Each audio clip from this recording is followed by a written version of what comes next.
So I've lived in this house for coming up on 5 years, and the garage is the last interior space, if you want to call it that, that remains untouched.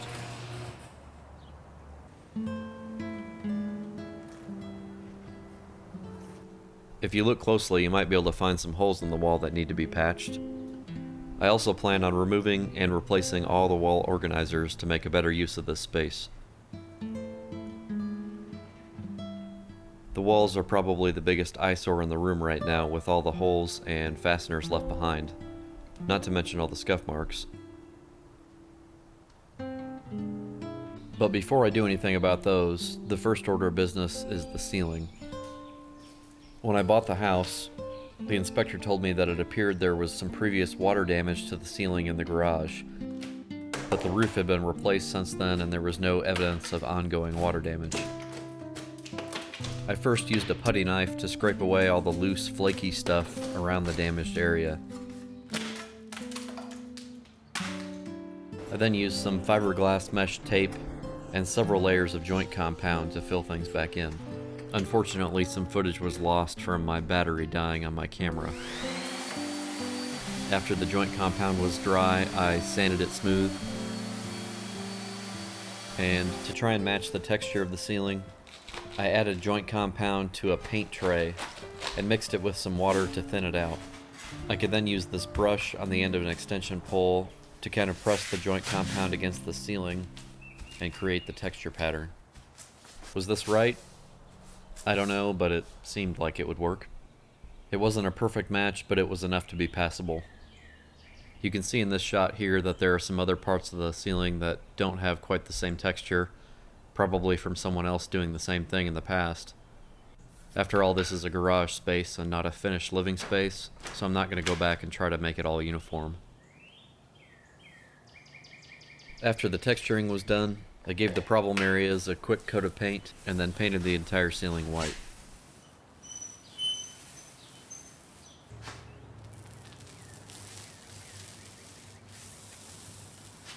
And yes, I had to put up with the squeaky roller handle for most of the time.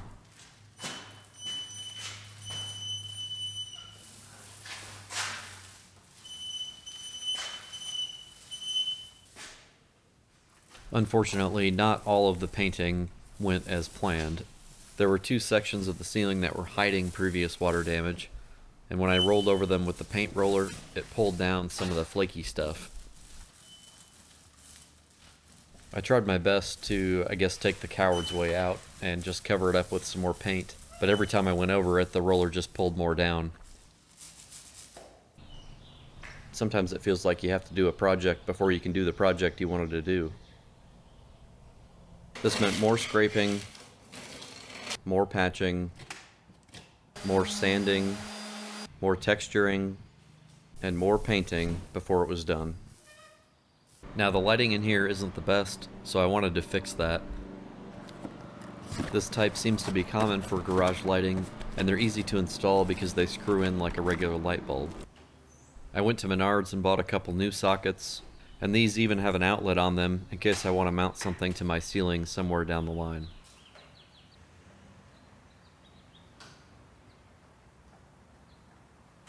These lights are much brighter than the light bulbs I used before. I'll give you a better comparison later on in the video. I also decided that this was about the right time when I should move all the clutter into the middle of the garage. This was going to have to be done anyway, and this would just allow me to better get to all the holes in the walls. It also became a good time to sweep out some of the dust and debris and loose paint chips that came down from the ceiling.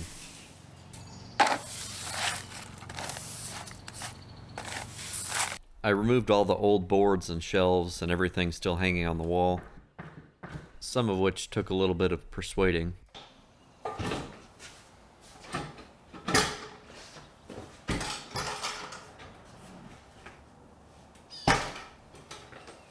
Because the garage was dormant for so long, there were cobwebs and dust all over the walls and up by the ceiling.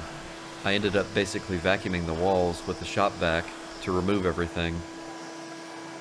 This window had evidence of what I can only believe were flies that had hatched and died trying to get outside.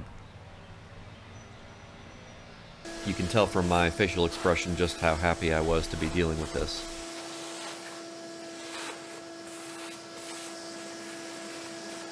For some of the holes, I had to use a utility knife to cut away the loose paper, but smaller holes could be sanded and filled with joint compound, while the larger holes like this one required joint compound, some fiberglass mesh, and then some more joint compound on top of that. Once all the holes were patched and dried, I'd come back later with the orbital sander and sand everything smooth so it'd be ready for paint. There was one more problem that had to be solved before I could start painting though. Right next to the back door, there's this little doggy door. It's extremely ugly, so I'm going to have to remove it. The door itself came out very easily just by taking out some screws. But on the outside, the other half of the door has long since disappeared, which means the inside of the wall has filled up with debris over the years. So I vacuumed everything out and then removed the blocking that had been put in for the door and replaced it with 2x4s to act as support for the new drywall and the OSB sheet that I had put on the outside.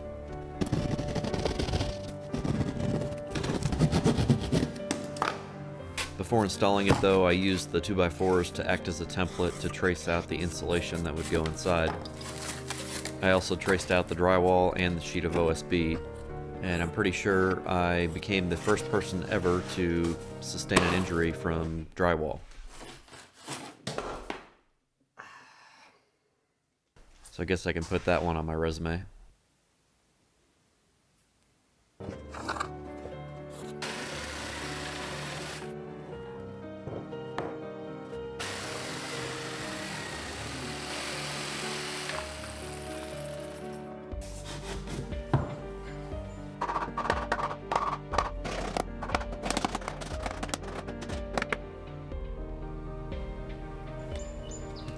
I don't actually have any siding to go over the OSB here, but I'm going to be having my house painted this year, so I'll be sure to replace the boards before then.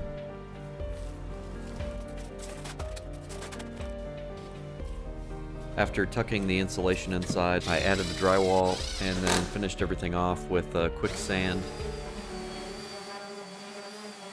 and a generous application of joint compound.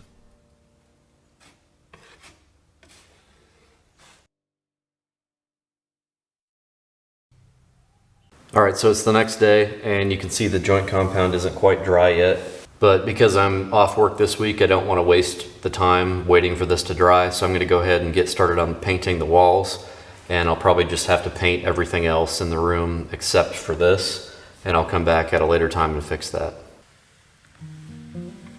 I typically like to start painting by doing all the edge and detail work first, and then coming back later with the roller to finish everything off. Painting is pretty boring though, so sometimes you have to find a different way to entertain yourself.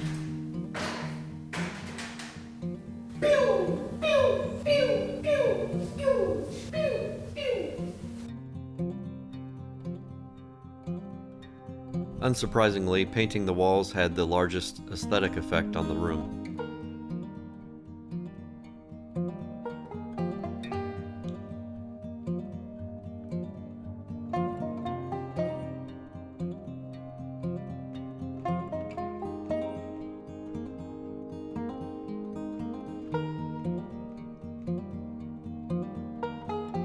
The paint was still drying here, but it really does a lot to clean up the space. The only problem is it also highlights how dirty the trim is.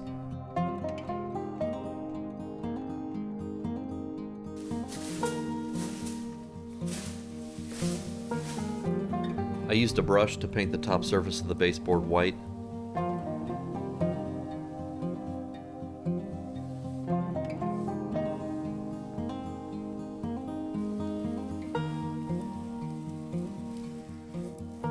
And I used a roller on the outer face.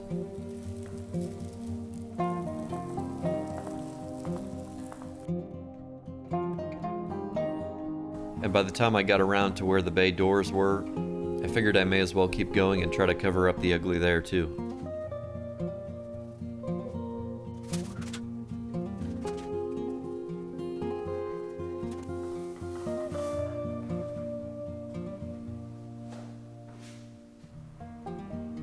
So the bay doors were done and looking great, but I still had to paint these other two doors.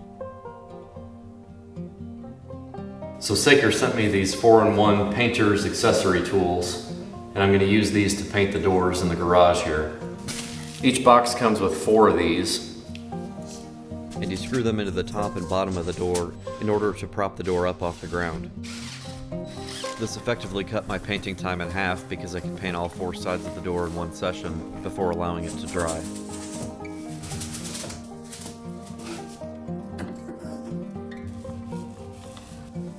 The argument could be made that you can do the same thing with scrap wood, but the advantage to using these tools are that they nest together and you can stack them on top of each other like I did for drying these cedar fence pickets. So with all the painting done, we're in the home stretch now. I'm going to be replacing the 2 garage door openers that I have in a future video, but I decided to go ahead and swap out the buttons now, since the old ones are so ugly. I also updated all the switches and outlets and then started piecing everything back together.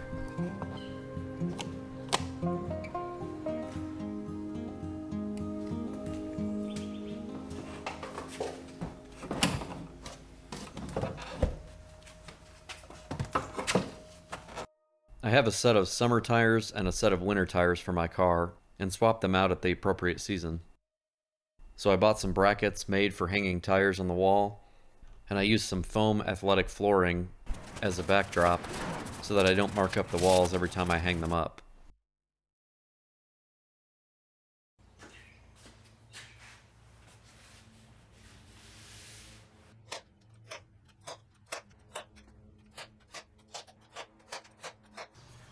As it would turn out though, one set wasn't enough, so I had to order another set and then added more pieces where I needed them. I guess this is the equivalent of making that second trip back to the store because you forgot something.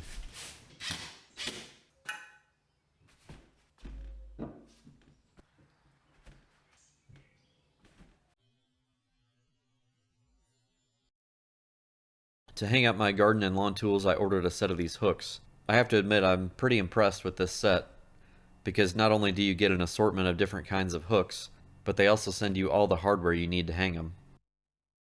I installed as many of them as I could into studs, and using a laser level helped me keep them in line with each other.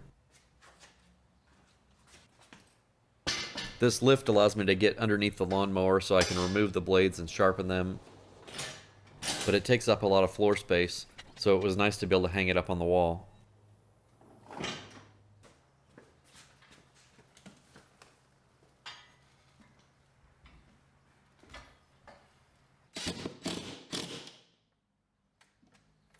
The same was true for this cart.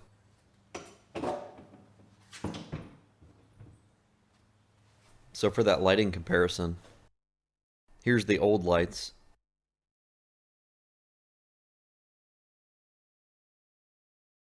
And here's the new lights. There's still more I plan to do here, like replace the windows and the garage door motors, and possibly build some cabinets or shelving in the back, and redo the floor, but it's come a long way from where it was when I started.